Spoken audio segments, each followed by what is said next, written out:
গার্মেন্টসের চাকরি জীবন অনেক কষ্টের জীবন, সেটাই আপনাদেরকে তুলে ধরি মাঝে মাঝে। এখন বিকেল 5টা বাজে,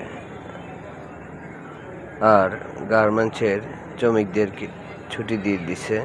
কারণ হলো গার্মেন্টসের ডিউটি খুবই কম, সে কারণেই এখন 5টায় ছুটি হয়ে যায়।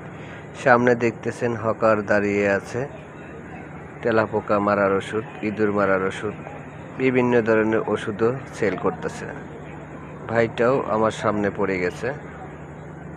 পাশাপাশি এখন 5টায় যদি ছুটি হয়, তাহলে গার্মেন্ট শ্রমিকদের চলা কিন্তু অনেক কষ্ট হয়ে যায়। কারণ ওভারটাইম না থাকলে সেক্ষেত্রে